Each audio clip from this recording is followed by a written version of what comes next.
আসসালামুয়ালাইকুম, hi there. চলে এসেছি আপনাদের জন্য খুবই মজাদার একটা রেসিপি নিয়ে। আজ আপনাদেরকে তৈরি করে দেখাবো চিকেন রোল। একদমই রেস্টুরেন্টের মতন খুবই সুস্বাদু এই রেসিপিটা যদি আপনারা আজকে ফুল দেখে থাকেন তাহলে আপনারাও ঘরে বসেই তৈরি করতে পারবেন। খুবই সিম্পলভাবে আমি আজ আপনাদেরকে এটা তৈরি করে দেখাবো। চলুন তাহলে কিভাবে তৈরি করতে হয় দেখে নেই। প্রথমেই আমরা কিমা তৈরি করব। এর জন্য একটা ফ্রাই প্যানে 1 টেবিল চামচ তেল দিয়ে দিলাম। এবার এতে সোয়া 1 কাপ চিকেন দিয়ে দিলাম। চিকেনটা আমি ছোট ছোট কিউব করে কেটে নিয়েছি। এবার এতে দিয়ে দেব স্বাদ মতো লবণ। তারপর এতে অ্যাড করব 1 টেবিল চামচ রসুন বাটা, 1 টেবিল চামচ পেঁয়াজ বাটা, 1 চামচ আদা বাটা দিয়ে আমি আবারও একটু মিশিয়ে দিচ্ছি। আমি হাই ফ্লেমে এটাকে রান্না করে নিব।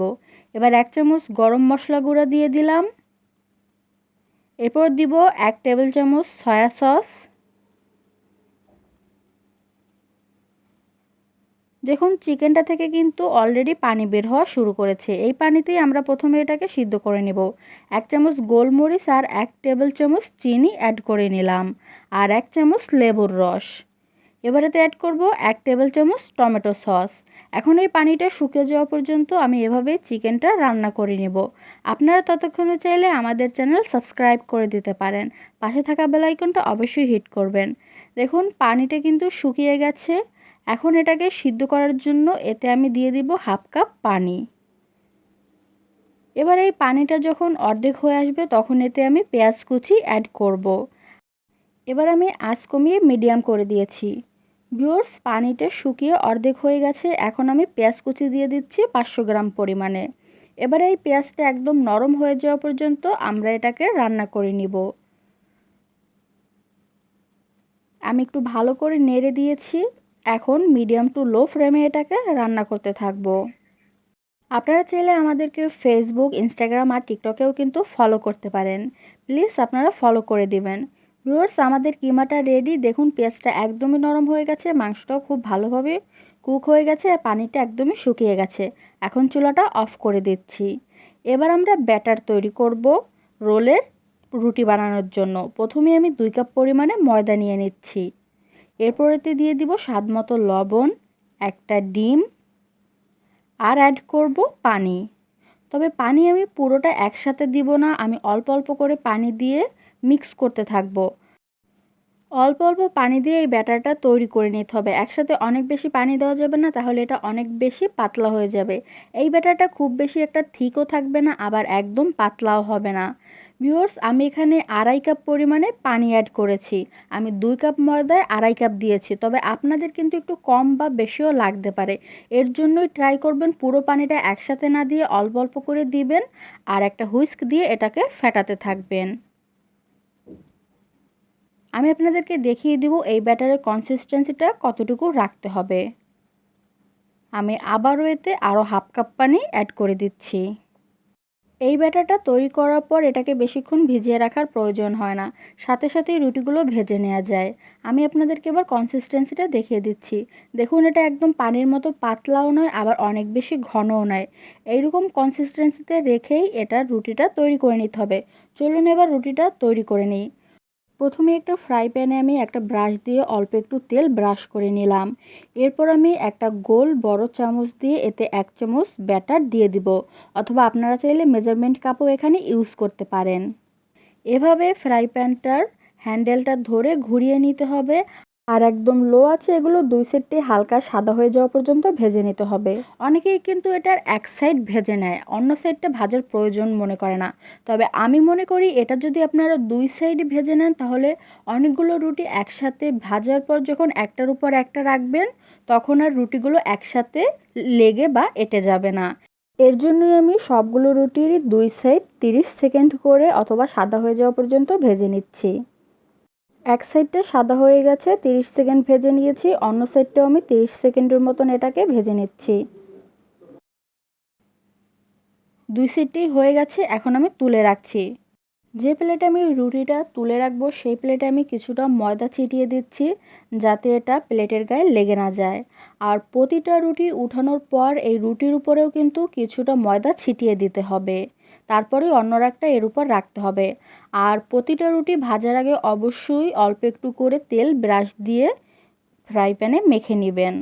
তারপর যে কোনো একটা বড় গোল চামচ অথবা মেজারমেন্টের কাপ দিয়ে আপনারা চাইলে ব্যাটার ফ্রাই প্যানে দিয়ে দিতে পারেন। তারপর হ্যান্ডেল দিয়ে ঘুরিয়ে এভাবে এটাকে রাউন্ড করে নেবেন। সেকেন্ড রুটিটা তুলে নেওয়ার আগে প্রথম রুটির উপর আমি অল্প একটু ময়দা ছিটিয়ে দিয়েছি। রুটিটার এক সাইড হয়ে গেছে, অন্য সাইডও আমি একটু হালকা ভেজে নিচ্ছি 30 সেকেন্ড। আর মনে রাখবেন আঁচটা একদমই লো থাকবে। আপনারাও চাইলে এই ট্রিক্স ফলো করে কিন্তু সবগুলো রুটি একবারে তৈরি করে নিতে পারেন। আর প্রতিবার মনে রাখবেন রুটির মাঝখানে অবশ্যই অল্প করে ময়দা ছিটিয়ে দিতে হবে। এখন এখানে আমি 2 টেবিল চামচ ময়দায় 3 টেবিল চামচ পানি দিয়ে একটা স্টিকি ব্যাটার তৈরি করে নিচ্ছি, কারণ রুটিগুলো ফোল্ড করার জন্য আমাদের এই আঠা অথবা ব্যাটারটার প্রয়োজন হবে। এবার আমি একটা সারফেসের উপর অল্প একটু ময়দা ছিটিয়ে একটা রুটি নিয়ে নিলাম আর এতে কিমা দিয়ে দিচ্ছি। কিমার পরিমাণ মিডিয়াম রাখবেন, অনেক বেশিও দিবেন না আবার একদম কম দেবেন না। বেশি দিলে রুটিটা কিন্তু ফেটে কিমাটা বেরিয়ে আসবে। রুটিটাকে সিল করার জন্য আমি সেই ময়দার ব্যাটার অল্প একটু লাগিয়ে দিচ্ছি। এবারে প্রথম অংশটা ফোল্ড করে নিলাম, 2 সাইডটাও ফোল্ড করে নিচ্ছি। আপনারা লক্ষ্য করে দেখুন, খুব ইজিলি কিন্তু আপনারা এটা শিখে নিতে পারবেন। তারপর আস্তে আস্তে মাথার অংশটা ধরে এটাকে রোল করে ফোল্ড করে নিতে হবে। দেখুন খুবই ইজি। আপনাদের জন্য আমি আরও একটা তৈরি করে দেখাচ্ছি। আবারও আমি একটা রুটি নিব, এরপর আমি 1 টেবিল চামচের মতন এতে চিকেন কিমা দিয়ে দিচ্ছি। মাথা থেকে একটু সরিয়ে ভিতরের দিকে দিবেন, তাহলে এটা ফোল্ড করতে সুবিধা হবে। এবার আমি উপরের অংশটা ভাঁজ করে নিলাম, 2 সাইডটায় অল্প একটু করে সেই মিক্সার অ্যাড করে দিচ্ছি বা লাগিয়ে নিচ্ছি। তারপরে আমি এটাকে ফোল্ড করে নিব। আশা করি আপনারা ভালো করে দেখে নিয়েছেন। এবার ইনশাল্লাহ আপনারাও খুব ইজিলি এটা তৈরি করতে পারবেন। এভাবে আমি সবগুলো রোল তৈরি করে নিয়েছি। এবার এটাকে ডিপ করার জন্য একটা ডিম আমি ভালো করে ফেটিয়ে নিচ্ছি। এরপর একটা রোল নিয়ে আমি ডিমের মধ্যে এটাকে ভালো করে ডিপ করে নিব। আর আমি এখানে কিছু ব্রেড ক্রাম্ব নিয়েছি। ডিমে ভালোভাবে ডিপ করার পর আমি এটাকে ব্রেড ক্রাম্ব দিয়ে কোট করে নিব। আমি এটাকে সিঙ্গেল কোটই করছি। এভাবে কোট করে কিন্তু আপনারা চাইলে ফ্রিজে অনেক দিনের জন্য এগুলোকে সংরক্ষণ করতে পারেন। আপনাদের সুবিধার জন্য আমি আরও একটা রোল কোট আর ডিপ করে দেখাচ্ছি। এভাবে একটা এয়ারটাইটেড বক্সে রেখে আপনারা অনেকগুলো রোল মিনিমাম 1 মাসের মতন ডিপ ফ্রিজে সংরক্ষণ করতে পারবেন। আর নর্মাল ফ্রিজে রাখলে আপনারা 2 সপ্তাহের মতন এগুলোকে সংরক্ষণ করতে পারবেন। তবে ডিপ ফ্রিজে রাখলে অবশ্যই ভেজে নেওয়ার আগে মিনিমাম 1 ঘন্টা আগে রোলগুলো ফ্রিজ থেকে বের করে ডিফ্রস্ট করে নেবেন অথবা ঠান্ডাটা ছাড়িয়ে নেবেন। এভাবে আমি সবগুলো রোল কোট আর ডিপ করে নিব। তারপরে কিছুটা সংরক্ষণের জন্য রেখে দিব আর কিছুটা রোল আমি আপনাদেরকে ভেজে দেখাবো। যে রোলগুলো আমি ভেজে নিব সেই রোলগুলো আমি এখন ফ্রিজের নর্মাল সেকশনে মিনিমাম 10 মিনিটের জন্য রেস্টে রাখবো কোট করার পর। এতে ব্রেড ক্রাম্বটা ভালোভাবে রোলের সাথে লেগে যাবে আর ভাজার সময় এটা খুলে আসবে না। ভিউয়ার্স, আমি পর্যাপ্ত পরিমাণে ফ্রাই প্যানে তেল নিয়েছি আর এটা হালকা একটু গরম করে নিয়েছি। রোলগুলো ভাজার জন্য এটা অনেক বেশি গরম করার প্রয়োজন নেই। এখন আমি একদম লো আছে রোলগুলোকে ফ্রাই করে নিব। আমি এখানে অর্ধেক পর্যন্ত ডুবে যায় এমন তেল নিয়েছি, আপনারা চাইলে ডুবো তেলও নিতে পারেন। তবে মনে রাখবেন বারবার কিন্তু রোলগুলোকে আস্তে আস্তে উল্টে পাল্টে দিতে হবে, এতে 2 সাইডটাতেই খুব সুন্দর একটা কালার আসবে। আমি এটাকে লাল হয়ে যাওয়া পর্যন্ত ভেজে নিব একদমই লো আছে। আপনারা ততক্ষণে আমাদের চ্যানেলটা ঝটপট সাবস্ক্রাইব করে দিন। আর এই রেসিপিটা ভালো লাগলে অবশ্যই ফ্যামিলি ফ্রেন্ড সবার সাথে শেয়ার করেন, যাতে তারা ওই ইয়াম্মি রেসিপিটা দেখে শিখে নিতে পারে। আর আপনারাও কিন্তু বাসায় এই রেসিপিটা ট্রাই করবেন আর আমাদেরকে কমেন্ট করে জানাবেন। আমরা আপনাদের কমেন্টের অপেক্ষায় থাকি। আপনাদের কমেন্ট দেখলে আমাদের খুবই ভালো লাগে। তাই প্লিজ কমেন্ট করে জানাবেন যদি আপনাদের কিছু বুঝতে অসুবিধা হয় অথবা আপনারা কিছু জানতে চান।